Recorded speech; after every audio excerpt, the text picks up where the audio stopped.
दोस्तों, महान पुरुषों ने सच ही कहा है कि किस्मत का लिखा कभी मिट नहीं सकता। इस बात को समझने के लिए हम आपके लिए एक बहुत ही सुंदर कहानी लाए हैं। एक पंडित और यमदूत की कहानी। कहानी को ध्यान से सुनिए। यह बहुत ही अद्भुत कहानी है। एक बार की बात है, किसी गांव में एक बहुत ही ज्ञानी पंडित रहता था।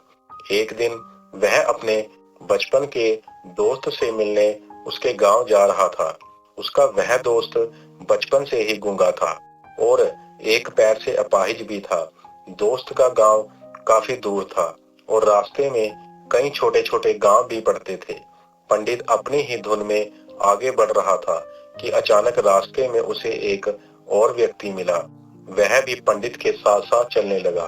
पंडित ने सोचा, चलो अच्छा हुआ, साथ चलने से सफर जल्दी कट जाएगा। चलते चलते पंडित ने उस व्यक्ति से उसका नाम पूछा। उस व्यक्ति ने अपना नाम महाकाल बताया। पंडित को यह नाम थोड़ा अजीब लगा, पर उसने कुछ पूछना जरूरी नहीं समझा। दोनों साथ ही चल रहे थे कि एक गांव आया। महाकाल ने पंडित से कहा, आप आगे चलें, मुझे इस गांव में किसी को एक संदेश देना है। मैं आपको आगे मिल जाऊंगा। पंडित आगे बढ़ गया। थोड़ी देर बाद उस गांव में खबर फैल गई कि एक व्यक्ति को बैल ने मार डाला। यह घटना होते ही महाकाल फिर से पंडित के पास आ गया। दोनों आगे बढ़े और एक दूसरे गांव के पास पहुंचे, जहां एक छोटा सा मंदिर था। वहां रुकने और भोजन का अच्छा प्रबंध दिख रहा था। पंडित का दोस्त का गांव भी अब दूर नहीं था और रात भी करीब आ रही थी। पंडित ने महाकाल से कहा, रात हो रही है, पूरे दिन चलने से थकान भी है और भूख भी लगी है। चलो यहीं भोजन करके रात को यही आराम कर लेते हैं। महाकाल ने कहा, ठीक है, वैसे भी मुझे इस गांव में किसी को कुछ जरूरी सामान देना है। आप खाना खा लीजिए, मैं बाद में आकर खा लूंगा। इतना कहकर वह चला गया। उसके जाने के थोड़ी देर बाद ही गांव में धुआं उठने लगा और देखते ही देखते पूरे गांव में आग लग गई। पंडित सोच में पड़ गया। जहां यह महाकाल जाता है वहां कोई ना कोई दुर्घटना हो जाती है, जरूर कुछ गड़बड़ है। लेकिन रात को उसने कुछ नहीं कहा। सुबह दोनों फिर चल पड़े। थोड़ी दूर एक और गांव आया। महाकाल फिर बोला, आप आगे बढ़िए, मुझे इस गांव में कुछ जरूरी काम है, मैं अभी आता हूँ। लेकिन इस बार पंडित आगे नहीं बढ़ा। वह छिपकर देखने लगा कि महाकाल कहाँ जाता है और क्या करता है। तभी गांव में शोर मचा। एक व्यक्ति को सांप ने काट लिया और उसकी मौत हो गई। ठीक उसी समय महाकाल फिर पंडित के पास पहुंच गया। अब पंडित से रहा ना गया।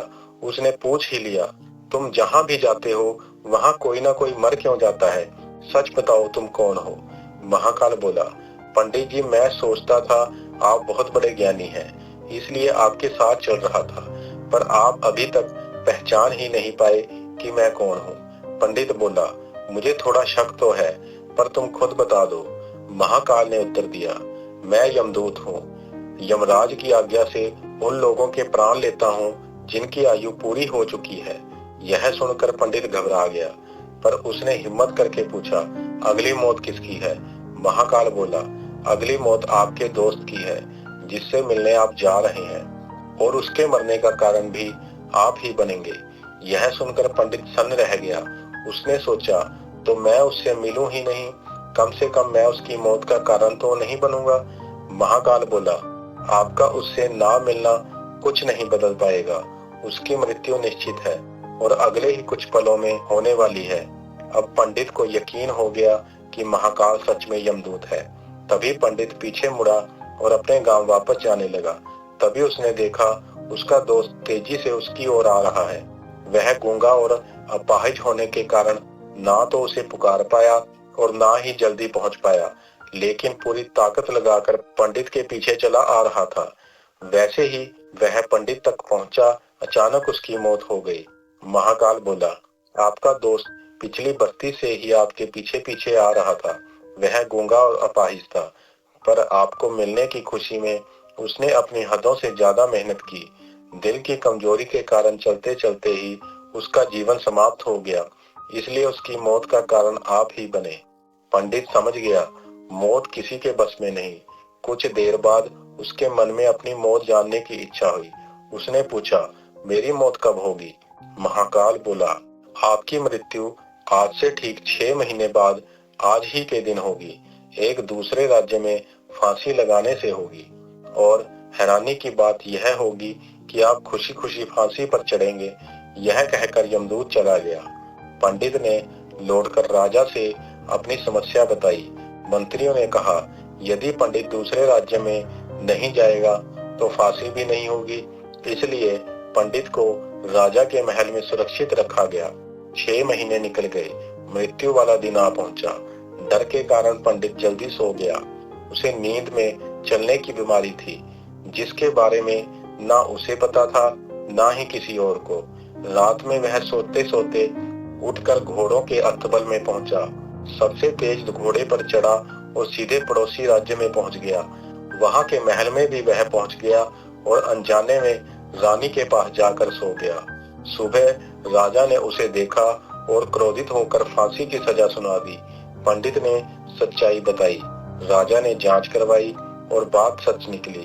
अब राजा के सामने समस्या थी कि सजा भी सही और पंडित भी ना मरे।